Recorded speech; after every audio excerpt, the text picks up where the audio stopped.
Hi guys, welcome back to my YouTube channel.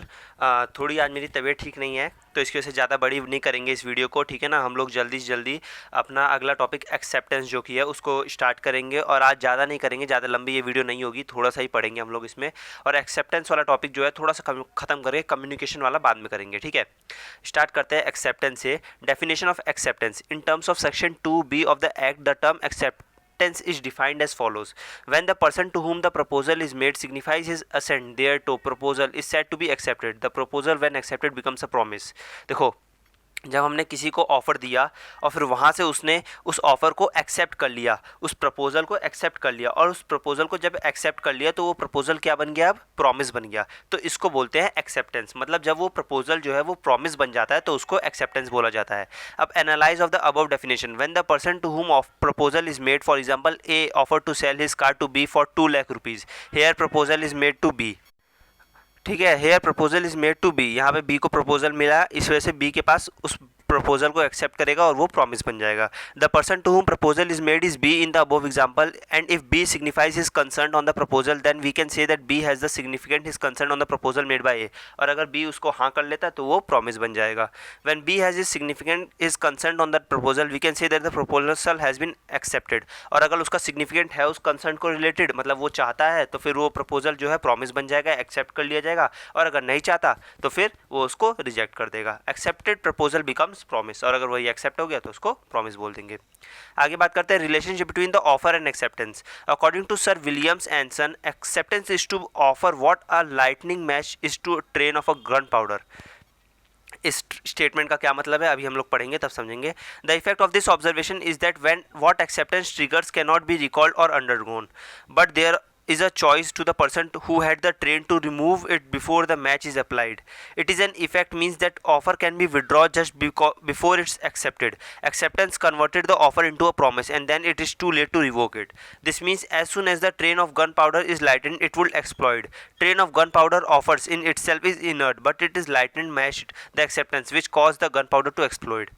अच्छा, यहाँ पर ये दिया है कि देखो, अगर आपने ऑफ़र करा और सामने वाले ने एक्सेप्ट करा तो वो तभी तक उस ऑफ़र को डिक्लाइन कर सकता है जब तक वो एक्सेप्ट ना करे। अगर वो एक बार एक्सेप्ट हो गया और वो प्रॉमिस बन गया तो फिर वो चाह के भी उसको डिक्लाइन नहीं कर सकता। जैसे कि एक गन, बंदूक में से जब गोली चलती है तो बंदूक के ट्रिगर दबाने से पहले तक ही वो सोच सकता है कि चलाना है या नहीं चलाना, लेकिन अगर एक बार चल गई तो फिर वो कॉन्ट्रैक्ट बन जाएगा। इस चीज़ को समझ जाओ। The significance of this is an offer in it self can not create any legal relationship, but it is the acceptance by the offer which create a legal relationship. जब तक वो ऑफर था तो वो लीगल रिलेशनशिप नहीं था, लेकिन एक बार अगर वो एक्सेप्टेंस बन गया, एक प्रॉमिस हो गया, तो फिर वो लीगल रिलेशनशिप क्रिएट कर देता है। Once an offer is accepted it becomes a promise and can not be withdrawn और रिवोक्ड। वही चीज़ लिखा है। An offer remain an offer so long as it not accepted but becomes a contract as soon as it accepted. एक offer ही रहेगा जब तक accept ना हो, लेकिन अगर वो एक बार एक्सेप्ट हो गया तो वो कॉन्ट्रैक्ट बन जाएगा, वो एक्सेप्ट माना जाएगा। अब पढ़ते हैं legal rules regarding a valid acceptance. क्या कब बोला जाएगा कि एक वैलिड एक्सेप्टेंस है? Acceptance can be given only by a person to whom offer is made. In case of a special offer, it can be accepted only by the person to whom offer is made. देखो, acceptance उसी को दिया जाएगा जिसके पास और जिसको offer वो दिया गया था, है ना। जिसने ऑफर दिया था सिर्फ उसी को बोला जाएगा, वही एक्सेप्ट करने का उसको देगा भी कि मैंने एक्सेप्ट कर लिया है, और वो उसी को बताया जाएगा कि मैंने एक्सेप्ट किया है या नहीं किया है। देखो, केस स्टडी पढ़ते हैं। बोल्टन वर्सेस जॉन्स 1857 का केस स्टडी है। Fact: Bolton brought a business from Brocklehursts. Johns, who was a Brockler's creditor, placed an order with Brocklerhertz for the supply of certain goods. Bolton supplied the goods even though the order was not in his name. Johnson refused to pay Bolton for the goods because by entering into the contract with Boltonhertz, he intended to set off his debt against Boltonhertz. Held as the offer was not made to Bolton, therefore there was no contract between the Bolton and Johns. Same वही तरीके का है कि मान लीजिए मैंने अपने नाम पे किसी और को बोला कि तुम जाके कॉन्ट्रैक्ट कर लो, और नाम मेरा रहेगा, लेकिन फिर वो पेमेंट जो है सामने वाला बंदा वो उसी बंदे को नहीं करेगा, वो मुझे करेगा पेमेंट। क्यों? क्योंकि मेरा उससे कॉन्ट्रैक्ट हुआ है, नाम तो मेरा गया है ना। तो सेम उसी तरीके से acceptance must be absolute and unqualified. As per section 7 of the act, acceptance is valid when it is absolute and unqualified and it is also expressed in some usual and reasonable manner unless the proposal prescribed the manner in which it must be accepted. If the proposal prescribed the manner in which it must be accepted, then it must be accepted accordingly. यहाँ पे देखो इसके बारे में क्या बता रखा है कि एक्सेप्टेंस एक वैलिड तभी माना जाएगा जब वो एब्सोल्यूट होगा, डिफाइंड होगा, और ये एक्सप्रेस किया जाएगा एक रीजनेबल मैनर में, है ना कि इस तरीके से कि उसको कुछ समझ में ना आए। If the proposal prescribe the manner in which it must be accepted then it must be accepted accordingly. जिस तरीके का मैनर बोला है उसी तरीके का होना चाहिए। मतलब अगर उसने बोला है कि तुम मंथली इंस्टॉलमेंट में पेमेंट करोगे तो मंथली इंस्टॉलमेंट में ही होना चाहिए।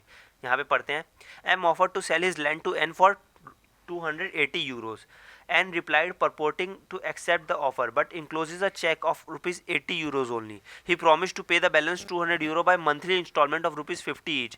It was held that N could not enforce his acceptance because it was not an unqualified one. देखो यहाँ पे उसने बोला कि ठीक है मैं तुम्हारा ऑफर एक्सेप्ट करता हूँ 280 यूरोज़ वाला, लेकिन मैं क्या करूँगा 80 यूरोज़ अभी दूंगा और बाकी के 200 यूरोज़ में मंथली इंस्टॉलमेंट भी दूंगा। तो यहाँ पे क्या था कि एन जो है वो इन्फोर्स नहीं कर सकता कि अपनी एक्सेप्टेंस को, क्यों? क्योंकि ये एक अलग तरीके से था। A offer to sell his house to B for rupees 1 lakh, B replied that I can pay only 80,000। The offer of A is rejected by B as the acceptance is not unqualified. जितने का उसने बोला उतने का वो नहीं करा, इसलिए ऑफर एक्सेप्ट नहीं हुआ, रिजेक्ट हो गया। However change his mind and his preparation for pay 1 lakh. This is also treat is a counter offer and it is up to A whether to accept it और नॉट। उसने अपना counter offer दिया 80,000 का, अब ये ए पे डिपेंड करता है कि वो इसको एक्सेप्ट करे या ना करे, है ना, टोटल डिपेंड उस पर करता है। एग्जाम्पल पढ़ते हैं 46। A inquires from B, will you purchase my car for 2 lakh rupees? If B replies, I shall purchase your car for 2 lakhs if you buy my motorcycle for 50,000. Here B cannot be considered to have accepted the offer. In the other hand, B agrees to purchase the car from A as his proposal subject to availability of valid registration certificate book for the car. The acceptance is in a place there the offer contained no mention of RC books. This is because expecting a valid title of for the car is not a condition. Therefore the acceptance in this case is unconditional. देखो ए ने B को बोला कि क्या तुम मेरी गाड़ी खरीदना चाहोगे 2 लाख में? बी ने बोला जरूर खरीदना चाहूँगा, लेकिन उसके बदले तुम्हें मेरी मोटरसाइकिल खरीदनी पड़ेगी 50,000 में। यहाँ पे देखा जाए तो बी जो है ये एक एक्सेप्ट नहीं कर रहा है उस ऑफर को। क्यों? क्योंकि यहाँ पे वो एक और ऑफर दे रहा है उसको कि मैं तुम्हारी कार तो परचेज करूँगा लेकिन उसके बदले तुम्हें मेरी बाइक भी परचेज करनी पड़ेगी। वहीं अगर दूसरे हैंड भी बात करें तो बी एग्री कर रहा है कार परचेज करने के लिए तभी जब अवेलेबिलिटी ऑफ आरसी बुक हो गाड़ी की, मतलब रजिस्ट्रेशन सर्टिफिकेट बुक अवेलेबल, तभी वो करेगा। अब ऐसा यहाँ पर लिखा तो था नहीं कहीं पे वैलिड टाइटल कार का कि देना होगा जरूरी, तो यहाँ पे ये कंडीशनल क्या है? अनकंडीशनल है। The acceptance must be communicate किया जाना चाहिए प्रॉपर। कैसे? To conclude a contract between the parties the acceptance must be communicated in some prescriptible form. Prescriptible मतलब या तो रिटन या तो oral. Any condition acceptance or acceptance with varying or to deviate condition is not acceptance. Such condition acceptance is a counter proposal and has to be accepted by the proposer. If the original proposal has to materialize into a contract further when a proposal is accepted, the offer must have the knowledge of the other offer to made to him. If it does not have the knowledge, there can be no acceptance. The acceptance must relate especially to the other made. The only it can materialize into a contract. The above point will be clearly in the following example. देखो ऊपर की चीज़ें बताएं वो example में बताया गया, लेकिन मैं तुम्हें एक बार अपने भाषा में बता देता हूँ। ये जैसे कि अगर मैं बोलूँ तुमसे, यहाँ पे ये बताया गया है मेन एक तरीके से कि अगर तुम मुझे काउंटर ऑफर दे रहे हो तो मुझे उसके बारे में जानकारी होनी चाहिए ना। अगर तुम मान लो मैंने तुम्हें 1 लाख की गाड़ी बेचने के लिए कहा और तुम मुझे बोलो नहीं मैं 80,000 में खरीदूंगा, तो मुझे पता होना चाहिए कि तुम 80,000 में ही खरीदना चाहते हो। अब मुझे अगर पता ही नहीं तुम 80,000 में खरीद रहे हो और मैं तो सोच रहा हूँ तुम्हें 1 लाख में बेच रहा हूँ, तो ये कॉन्ट्रैक्ट नहीं माना जाएगा, यहाँ पे सब कुछ गड़बड़ हो जाएगा। तो इसीलिए इस एक मतलब केस स्टडी दी है, इस केस स्टडी से पढ़ते हैं, समझते हैं एक बार। Brogden versus Metropolitan Railway Company 1877 की केस स्टडी है। फैक्ट पढ़ते हैं। B a supplier sent a draft agreement related to the supply of a coal to the manager of a railway company views Metropolitan Railways for his acceptance. The manager wrote the word of approved on the same and put the draft agreement in the drawer of the table, intended to send it to the company solicitation for a formal contract to be drawn up. But an oversight, the draft agreement remains in a drawer, held that there was no contract as the manager had no communicated his acceptance to the supplier B. अच्छा, ये देखो कितना बढ़िया तरीके से example दिया था। यहाँ पे क्या था, इस एग्जाम्पल में ये बताया गया है कि जैसे कि उन्होंने भेजा कुछ रेलवे मेट्रोपॉलिटन काम के लिए, उन्होंने कुछ अपना डॉक्यूमेंट भेजा और वहाँ पे उन्होंने अप्रूव कर दिया, लेकिन अप्रूव करने के बाद उन्होंने क्या करा, अपने ड्रॉर में डाल के रख दिया। भाई ड्रॉर में डाल के रखने से थोड़ी ना सामने वाले को पता चल जाएगा कि तुमने उसका ऑफर अप्रूव करा है। तुम्हें उसको भेजना पड़ेगा, तुम्हें मेल करके बताओ, तुम उसको ईमेल करके बताओ, या तुम किसी भी सोशल मीडिया नेटवर्क साइट से, या तुम उसको पोस्ट कार्ड करो, स्पीड पोस्ट करो, कुछ तो बताओ उसको। अब उसको पता ही नहीं कि तुमने उसका ऑफर एक्सेप्ट कर लिया, तो ये ऑफर थोड़ी माना जाएगा, है ना। प्रपोजल प्रॉमिस कब बनेगा, जब तुम इसको भेजोगे उसके पास कम्युनिकेट ही नहीं हुआ, उसको पता ही नहीं कि तुमने उसका ऑफर एक्सेप्ट कर लिया है, तो यहाँ पर ये वैलिड कॉन्ट्रैक्ट है ही नहीं। When an offer made by the intention offeree without the knowledge that an offer has been made to the contract to be deemed as an acceptance thereof. वही चीज़ लिखा है। A more variation in the language not involving any difference in substance would not make any acceptance ineffective. Same चीज़ है कि अगर तुम उसको भेजोगे ही नहीं तो उसको पता कैसे चलेगा। अब देखो आगे क्या लिखा है, A proposed to marry him. B informed A's sister that she is ready to marry him, but his sister did not inform A about the acceptance of the proposal. There is no contract as acceptance was not communicated to A. अब देखो ये क्या बेवकूफ़ी है। A ने B को बोला कि मैं तुमसे शादी करना चाहता हूँ, B ने बोला ठीक है मैं भी तुमसे शादी करना चाहती हूँ, लेकिन ये बोला किससे, उसने बोल दिया A की बहन से। अब A की बहन इतनी बड़ी बेवकूफ़ थी कि A की बहन जाके A को बताया ही नहीं कि वो तुम्हारी दोस्त जो है वो तुमसे शादी करने के लिए तैयार है। अब A को जब पता ही नहीं है कि वो शादी करने के लिए तैयार है, उसने तो खाली ऑफर दिया था, अब उसको यही नहीं पता कि ऑफर एक्सेप्ट हुआ कि नहीं हुआ, तो कहाँ से हो जाएगा शादी, है ना। मतलब ये कैसी बेवकूफ़ी वाली बात है। इसीलिए बोला जाता है कि नॉर्मल एक अच्छे तरीके से अपने एक्सेप्टेंस को बताओ कि पहुंच गया है सामने वाले तक। आगे बढ़ते हैं। Acceptance must be in the prescribed mode. अब ऐसा ना हो कि तुम्हें अगर कैश में पेमेंट करने के लिए बोला तो तुम चेक में पेमेंट कर रहे हो, ये चीज़ समझ जाओ। इसी चीज़ के बारे में यहाँ पर है प्रिस्क्राइब्ड मोड। देखो आगे क्या है, when the mode of the acceptance is prescribed in the proposal, it must be accepted in that manner. But if the proposer does not insist on the proposal being accepted in the manner prescribed after it, it has been accepted otherwise. Not the prescribed manner, the proposal is presumed to have concepted to in the acceptance. अगर दिया हुआ है उसमें कि तुम्हें email करके बताना है तो तुम्हें ईमेल करके ही बताना है। अगर उसमें नहीं दिया है तो तुम किसी भी तरीके से बता दो, चाहे कॉल करके बता दो, चाहे ईमेल करके, चाहे डायरेक्ट जाके घर पे बता दो, वो तो चलेगा। एग्जाम्पल देखते हैं। If the offerer prescribed acceptance through messenger and offer sender's acceptance through email, there is no acceptance on the offer if the offerer informed the offeree that the acceptance is not according to the mode prescribed. But if the offerer failed to do so, it will be presumed that he has accepted the acceptance and a valid contract will arise. अच्छा देखो यहाँ पे क्या दिया है, यहाँ पे दिया है कि अगर मैंने बोला तुमसे कि भाई मुझे व्हाट्सएप करके बताओ कि तुम लोग मेरे वीडियोस देख के खुश हो या नहीं। अब तुम लोग यहाँ पे मेरे कमेंट सेक्शन में कमेंट कर रहे हो, अब मैं कमेंट पढ़ता ही नहीं हूँ तो मैं कैसे बता दूँ कि तुमने मेरा ऑफर एक्सेप्ट किया है कि नहीं किया है। मैंने तुमसे क्या बोला कि मेरे व्हाट्सएप नंबर पर मुझे व्हाट्सएप करके बताओ, और तुम लोग तो यहाँ कमेंट कर रहे हो, तो मुझे पता कैसे चलेगा। तो सेम चीज़ है यहाँ पे कि ए ने बोला कि ऑफर अगर एक्सेप्ट करा है तो मुझे मैसेंजर के थ्रू बताओ, लेकिन उसने क्या कर दिया, उसको ईमेल कर दिया, तो ईमेल करने से उसको थोड़ी पता चलेगा, तो यहाँ पे ऑफर ही फेल हो गया, है ना। अब देखो टाइम, अगला मैटर करता है टाइम। भाई एक टाइम के अंदर होना चाहिए एक्सेप्टेंस। ऐसा नहीं कि तुम भाई 3 महीने का टाइम दिया था मैंने, तुम 6 महीने बाद मुझे बोल रहे हो कि हाँ मैं एक्सेप्ट करता हूँ, तो ऐसे थोड़ी है, मैं तो किसी और को बेच चुका हूँ तब तक। अब देखो आगे, acceptance must be in the given within the specific time limit if any and if no time is stipulated. Acceptance must be given within the reasonable time and before the offer lapse. What is the reasonable time if no where defined by in the law and this will depend on the fact the circumstances on the particular case. अच्छा देखो, अगर तुम्हें time दिया हुआ है कि तुम्हें इस टाइम के अंदर मुझे बता दो तो ठीक है, अगर नहीं बता हुआ तो किस हिसाब से हमारा टाइम होगा भाई, कितने दिन का टाइम लगभग हमें दिया जाता है, तो ये सब हम पढ़ेंगे। तो पहले एक बार देखते हैं, एग्जांपल के थ्रू समझते हैं। A offered to sell B 50 kg of banana for ₹500. B communicated the acceptance and after 4 days. Such is not a valid offer as banana being perishable item could not stay for a period of 4 weeks. Of a week 4 days is not a reasonable time in this case. अच्छा देखो, ए ने बोला कि मुझे केले बेचने हैं 50 kilo के, उसने बोला ठीक है 500 रुपये में, उसने बोला ये भी ठीक है, कोई नहीं दिक्कत नहीं है। अब क्या हुआ भाई, यहाँ तो उसने बोल दिया 50 किलो केले बेचने हैं 500 रुपये के, लेकिन बी ने उस ऑफर को एक्सेप्ट ही करा 4 दिन बाद, तो भैया 4 दिन में तो केले सड़ के खराब हो जाएंगे ना, केले का तो जूस बनने लायक हो जाएगा, केले खाने लायक तो रह ही नहीं जाएंगे 4 दिन के अंदर। तो ये क्या था, केला जो है वो पेरिशेबल गुड है, और पेरिशेबल गुड का जल्दी से जल्दी बताना होता है, लेकिन इन्होंने जल्दी जल्दी नहीं बताया, तो इसलिए यहाँ पे कोई एक्सेप्टेंस है ही नहीं, ऑफर है ही नहीं, वैलिड कॉन्ट्रैक्ट है ही नहीं। समझ में आया क्या बोलने की कोशिश कर रहा हूँ मैं, क्या बेवकूफ़ लोग हैं ना ये लोग। आगे देखते हैं, एग्जांपल नंबर 50 की बात करते हैं। A offer B to sell his car for ₹10 lakh. B accepted the offer and communicated to A after 4 days. Held the contract is valid as 4 days can be considered as a reasonable time in case of selling of the house. अब देखो वहीं दूसरी तरफ अगर बात करें house selling की, तो ए ने ऑफर करा बी को घर खरीदने के लिए 10 लाख की, बी ने 4 दिन बाद बता दिया ठीक है मैं 10 लाख में खरीदने के लिए तैयार हूँ। तो भाई देखो यहाँ 4 दिन तो बहुत सही टाइम है ना, कम से कम तुम 1 महीना भी ले लोगे तब भी सही टाइम होता है घर खरीदने के मामले में, आराम से होता है सब कुछ, रजिस्ट्रेशन प्रोसेस है, बहुत कुछ प्रोसेस है। तो यहाँ पे तो रजिस्ट्री का घर का प्रोसेस है, ये प्रोसेस है, वो प्रोसेस है, तो एक महीना लग सकता है। तो यहाँ पर ये रीजनेबल टाइम के अंदर है, इसलिए इसे कॉन्ट्रैक्ट माना जाएगा। उम्मीद करता हूँ आप लोग को यहाँ तक मेरी वीडियो समझ में आई हो। 2 और टॉपिक रह रहे हैं, 2 और टॉपिक करेंगे फिर इस वीडियो को बंद करेंगे, मेरी भी थोड़ी सी तबीयत खराब है, ठीक है समझ रहे हो। आगे बात करते हैं, mayor silence is not an acceptance. अब चुप्पी जो है वो तुम्हारा एक्सेप्टेंस नहीं माना जाएगा। देखो, the acceptance of an offer cannot be implied from the silence of the offeree or his failure to answer unless the offeree has in any previous contract indicated this his silence is the evidence of acceptance। देखो भाई, तुम तब तक नहीं कह सकते किसी को कि तुम्हारा ऑफर एक्सेप्ट कर लिया गया है जब तक वो पहले से कहीं लिखा ना हो कि उसने बोला है कि अगर मैं चुप रहूंगा तो इसका मतलब मैं एक्सेप्ट कर रहा हूँ। ऐसा अगर कहीं लिखा है तो ठीक है, लेकिन अगर उसने ऐसा कहीं नहीं लिखवा रखा तो ये फिर ऑफर नहीं माना जाएगा, कोई कॉन्ट्रैक्ट नहीं होगा यहाँ पे, ठीक है। केस स्टडी पढ़ते हैं इससे रिलेटेड, फेल्टहाउस वर्सेस बिंडले, आ सकता है पेपर में, 1862 का केस स्टडी है, बहुत प्यारा केस स्टडी है। फैक्ट पढ़ते हैं पहले इस केस स्टडी का क्या था।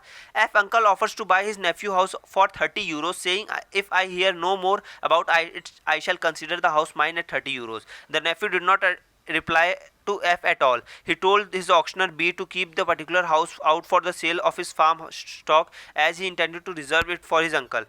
By mistake, the auctioneer sold the house. F sued him for conversion of his property. Held F could not succeed, his nephew has no communication that the acceptance to him. अच्छा देखो यहाँ पे क्या हुआ है, सेम वही चीज़ है यहाँ पे भी कि एफ ने बोला अपने अंकल से, एफ जो है वो अंकल है और उसने बोला अपने नेफ्यू से कि मैं तुम्हारा घर खरीदना चाहूँगा 30 यूरो का, लेकिन वहाँ पे उसने बोला कि अगर मैं तुम्हारा कुछ तुम बोलोगे नहीं तो मैं इसको समझूंगा कि तुमने इसको एक्सेप्ट कर लिया है ना। यहाँ पे नेफ्यू ने रिप्लाई नहीं किया एफ को, लेकिन उसने क्या करा, उसने अपने ऑक्शनर बी को बोल दिया था कि पर्टिकुलर हाउस को सेल पर डाल दो। अब क्या हुआ, एफ ने घर तो बिक गया है ना, ऑक्शन से हाउस सोल्ड हो गया, लेकिन एफ ने यहाँ पे क्या कर दिया, स्यू कर दिया, मतलब केस कर दिया कि भाई मैंने तो बोला था कि अगर ये एक्सेप्ट नहीं करेगा तो मैं इसको खरीदा मानूंगी। यहाँ पे एफ जो है वो सक्सीड नहीं होगा। क्यों नहीं होगा, क्योंकि यहाँ पे पहले से थोड़ी लिखवा रखा है कि अगर हो गया, या पहले से ही उसके नेफ्यू ने लिखवा रखा है कि अगर मैं कुछ नहीं बोलूंगा तो इसका मतलब ये है कि मैंने बेच दिया। ऐसा कहीं लिखवाया तो हुआ नहीं था, तो यहाँ पर ये एफ केस नहीं कर सकता। समझ में आ गया होगा। एग्जाम्पल नंबर 51 पढ़ते हैं इससे related. A subscribe for the weekly magazine for 1 year. Even after expiry of his subscription, the magazine company continued to send his magazine for 5 years. And also A continues to use the magazine but denied to pay the bill sent to him.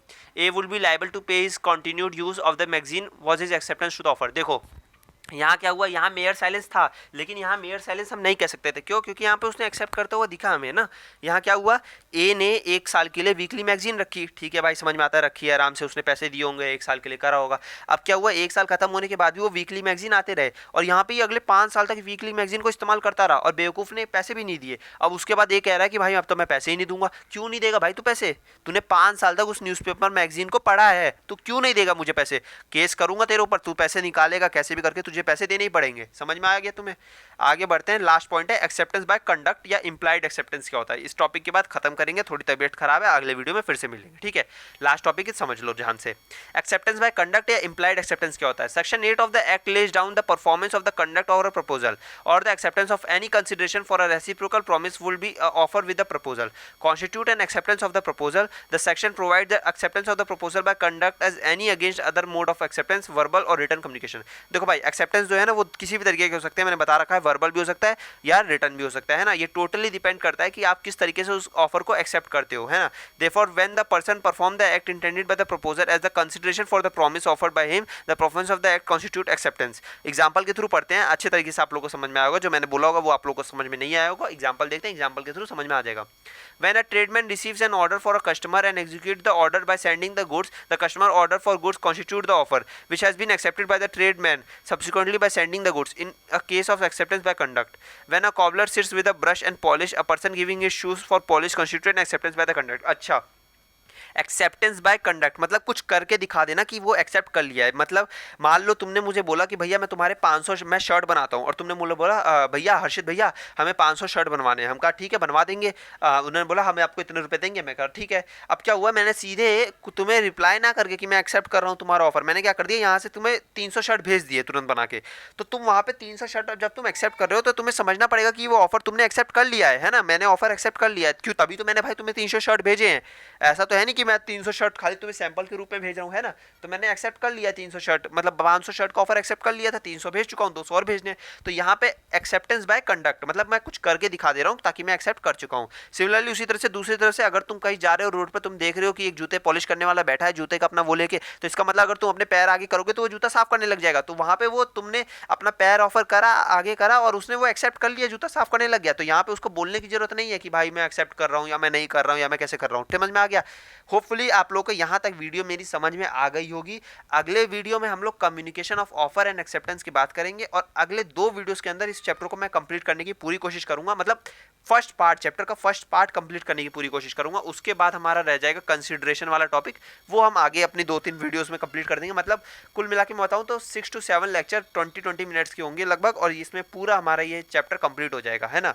मतलब यार मजे में तुम एक घंटा 2 घंटे के अंदर इस चैप्टर को पूरा मजे में पढ़ सकते हो। पूरा तुम ऐसे मॉड्यूल लेके बैठोगे तो तुम नहीं पढ़ पाओगे, मैं लिख के दे सकता हूँ, लेकिन जिस तरह मैं पढ़ाऊंगा तुम मॉड्यूल भी मजे में पढ़ लोगे, है ना, और तुम्हारी तैयारी भी हो जाएगी। और अगले 1 हफ्ते के अंदर मैं गारंटी देता हूँ कि हमारा ये इंडियन कॉन्ट्रैक्ट खत्म हो जाएगा और पार्टनरशिप LLP ये सब तो तेजी में निकाल देगा तेरा भाई, टेंशन मत लो, साथ रहो, बस बने रहो, चैनल को सब्सक्राइब करो, बेल आइकन पे क्लिक करो और लाइक करना मत भूलना। Okay bye.